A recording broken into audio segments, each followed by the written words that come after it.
mga katambay, magandang araw po. Good day po. At nandito ko sa likod bahay kasi dito ko madalas nag-shoot ng aking videos. Nag-i-intro tsaka outro. So yun.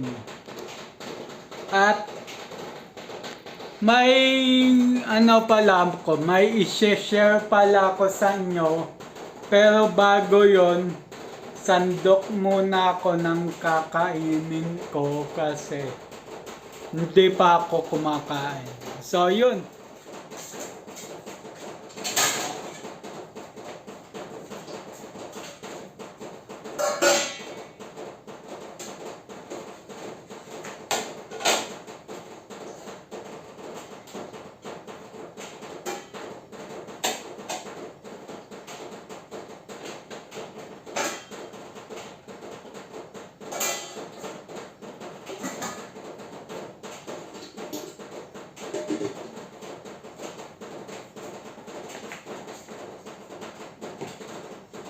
So yun, bago muna ako kumain, at ulam ko ay binilan lang sa kanto Donsi. Sa mga hindi nakakaalam ng Donsi,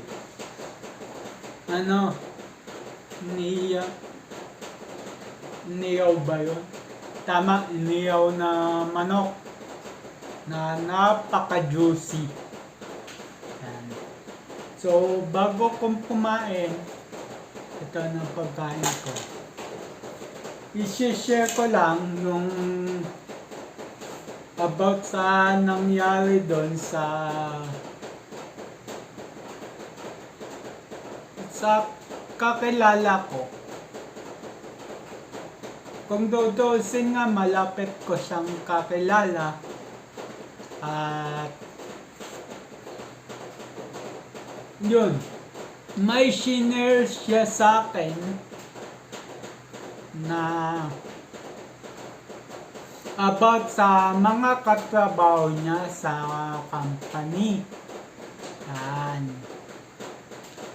About sa company. About sa company, yung i-share niya sa akin, sa mga katrabaho niya. Siguro ang tawag ng karamihan dito, toxic, sa mga kasamahan. Siguro maraming makaka-relate at isa na ako dun. Kasi nung nagtrabaho ko sa Comelec, ganyan din ako eh. Ang na-share sa akin, may problema daw sila ng katrabaho niya, boss niya, HR niya. So hindi ko na inalam yung pinagugatan. But mabait naman yung may-ari ng company. Mabait naman daw. Pero yung mga boss, HR, tsaka katrabaho, ay hindi maganda yung pakikitungo sa kaibigan kong yon. So yun. At hindi ko rin inalam sa kanya kung bakit, kung ano yung rason. Basta ang pinayo ko lang sa kanya, gawin mo ang the best mo. Gawin mo kung anong magpapasaya sa'yo, kung saan ka kikita, kung saan magiging proud yung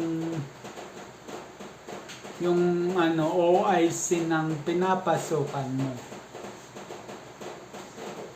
So yan.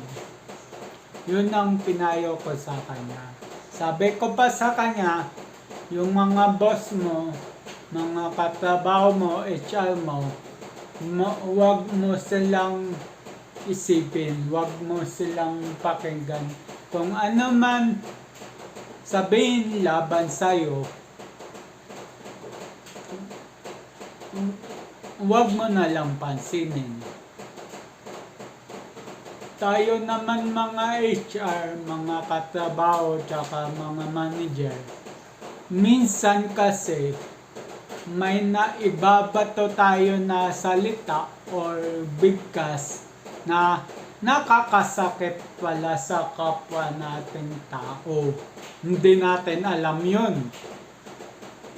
Naranasan ko yan nung minsan nasa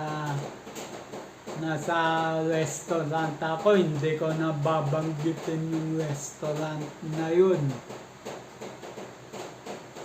Naranasan ko rin yan. May binato kong salita na hindi ko alam na nakasakit na pala ako ng tao. Nalaman ko na lang siya na nakasakit na ako nung nireport ako. Doon ko palang nalaman at doon ako humingi ng dispensa. Hindi ko alam ng ganito na nakasakit na pala ako.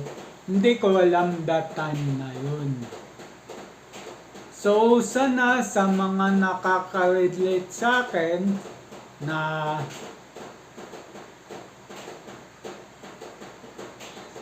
feeling nila boss sila, feeling nila mataas na sila, wag po tayong ganun. Wag po tayong ganun na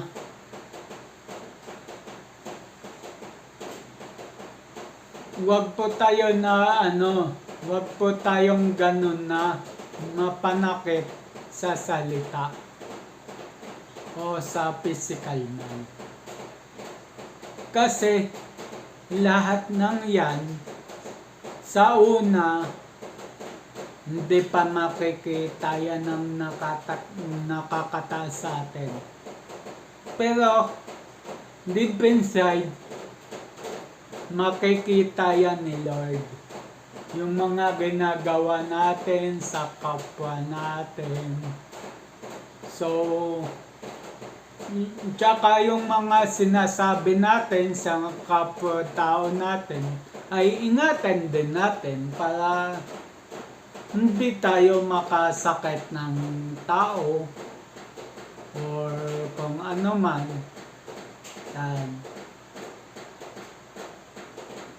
Ako totoo lang, lesson ko about doon is lahat ng binibigkas kong salita ay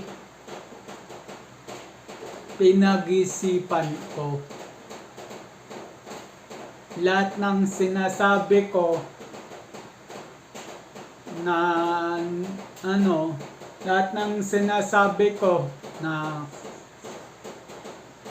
sinasabi ko sa kanya, uy, nakasakit ba ako? Ginaganon ko para masabi sa akin kung ano yung nakakapagpasakit sa kanya. So sa mga naintindihan ko rin mga ibang nagtatrabaho. Alam kong busy kayo sa mga trabaho nyo, sa mga gawain nyo. Pero yung salita, piliin na lang po natin. Piliin na lang po. Kasi po, kung pagpatuloy po natin yan na masakit na salita, toxic, hindi po tayo uunlad. So, tinutulong, pagdating doon, tinutulungan din nating bumaba yung pinapasukan natin. Bakit? Kasi pagka ganun ang attitude mo at nakarating sa may-ari ng kumpanya, syempre tatanggalin kayo. Syempre mawawalan na ng mga tao yung yung may-ari ng kumpanya. So, lugi ang kumpanya. So, isipin nyo rin para sa ikakaangat ng kumpanya, unang-una.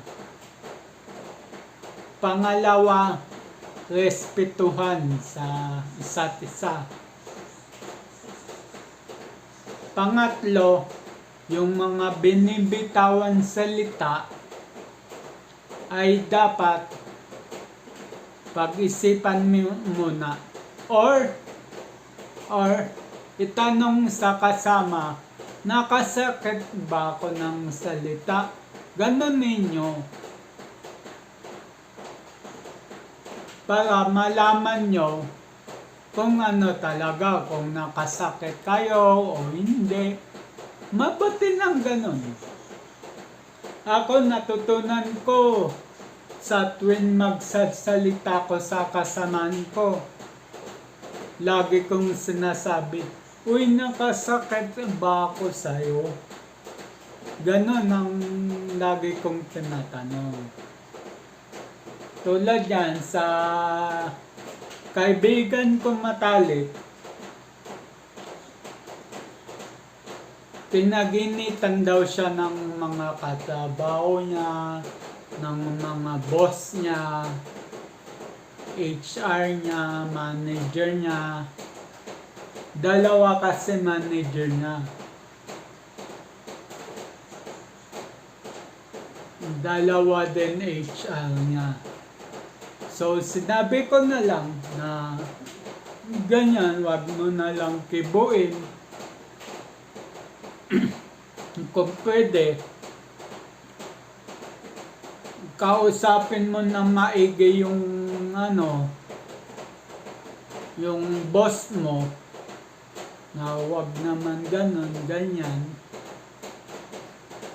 Kumbaga, pagka sinabi ng boss mo na pangaralan mo ko, gusto mong tanggalin kita, huwag kang magdadalawang isip na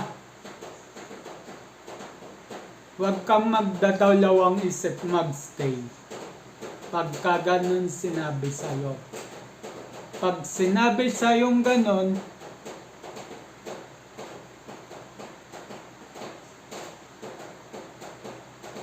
sabihin mo, sige, alis ako.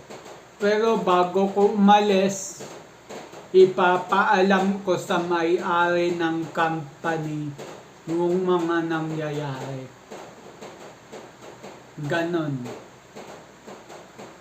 Or kung deep inside naman, mabait ang nakakataas sa'yo, sabihan mo din na minsan masakit na magsalita, minsan masakit na. Ganunin mo para mapag-isip-isip niya na masakit talaga siya magsalita sa'yo. So,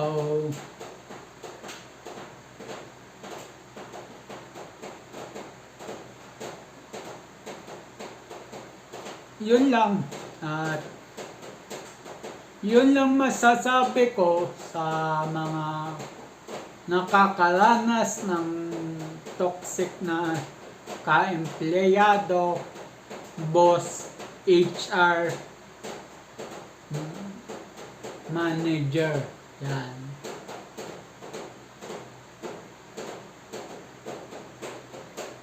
So, yun, at may isa pa akong i-share, pero sige na nga, sabihin ko na nga about doon sa mga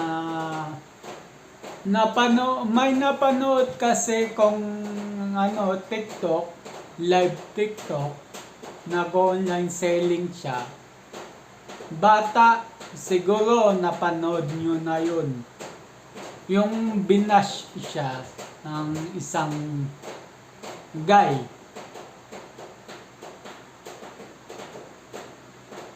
Na para sa akin naman, tsaka napanood ko pa sa isang video yata yun, hindi ko alam kung saan, Facebook, TikTok ba, YouTube, hindi ko matandaan kung saan. Pero ang natandaan kong sinabi is,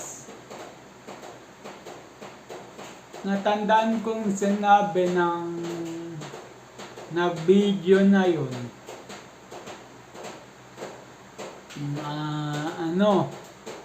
ganyan, ganto, is, ano ba yun? Hindi ko na ma-recall sa utak ko. Pasensya na mga katambay. At medyo tumatanda na rin. So yun, ang sabi niya sa video na bash daw ng bash.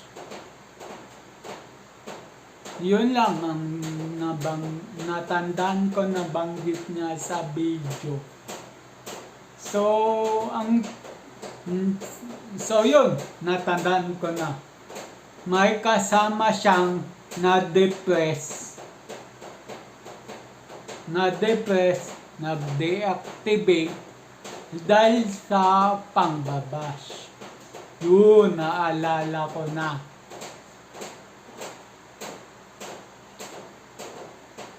Ang tingin ko lang wag kayong sa mga mahilig mang bash dyan. Gawain ko rin yan dati ang mang bash. Pero hindi na ngayon.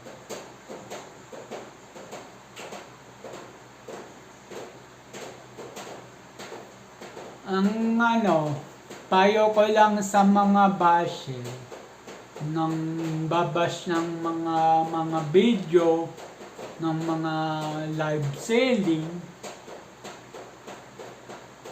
ng mga online selling, ng mga company yan. Matuto po tayong mamili ng i-chat, i-comment o i-chat natin. Kasi po, hindi natin alam na nakakasakit na tayo ng damdamin ng iba. So yun nga, nabanggit ko kanina, may isang na-depressed na vlogger, deactivate na ng YouTube, Facebook, TikTok, dahil sa pambabash. So yan. Wag po tayong ganun. Tayong mga Pilipino, dapat nagtutulungan tayong umangat. Hindi tayo nagtutulungan na hilahin pababa isa't isa. Dapat sa atin, nagtutulungan, hilahin sila natin paangat. Kuha nyo yung meaning ko. Huwag natin i-down yung mga bumabangon. Yung mga nadapa ng pandemic. Aminin natin na maraming nakadapa nung pandemic, isa na ako dun. Pero ako, unti-unti akong bumangon. Hanggang yun, sa lumago yung bike repair ko. Yan. Hindi lang ako gumagawa ng bike, may tigagawa na rin ako ng bike sa kabila, sa Caloocan. Kamag-anak ko rin yun. Natulungan ko, basic skill ang tinuro ko hanggang sa major skills. Yan. Tapos sinuportan ko rin siya sa hilig niya. Pero sa equipment, wala akong pang suporta. So, sabi ko, mag-ipon siya bawat baon niya sa pagpasok niya. Itabi niya. Tapos, total, maluwag naman yung garahe nila. Sabi ko sa kanya, "Bay, paunti-unti kang bumili ng mga gamit sa bike, yung tools ng bike." So, ganun nga ginawa niya. Tapos, sinabi ko, pag nakabili ka na ng lahat ng yan, ituturo ko sa'yo kung paano gamitin ng tama at paano i-handle. So yun, hanggang sa umunlad, kamag-anak ko na yun, na natulungan ko. At salamat sa Diyos, umasenso siya. Yan. Laking pagpaspasalamat niya sa akin dahil doon. So, mabalik tayo sa topic. Sana yung mga dyan, bago tayo mangbash, pag-isipan mo muna natin kung makakasakit tayo ng damdamin ng tao or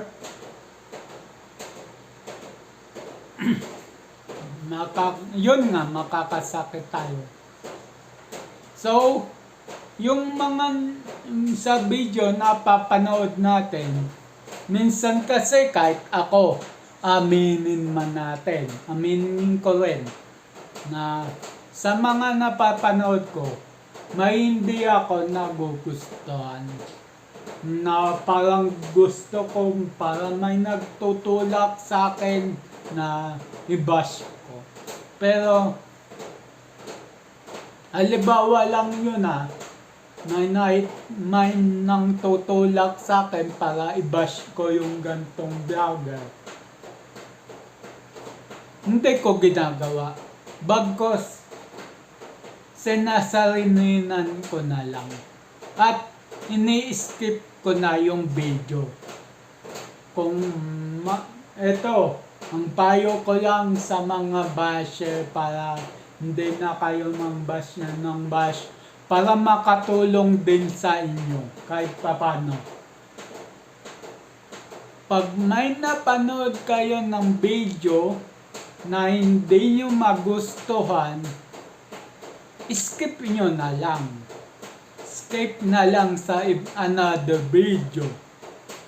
Para hindi na tayo makasakit ng ibang tao o ibang vlogger. So yun, relate din ako dun sa isang bagay na yun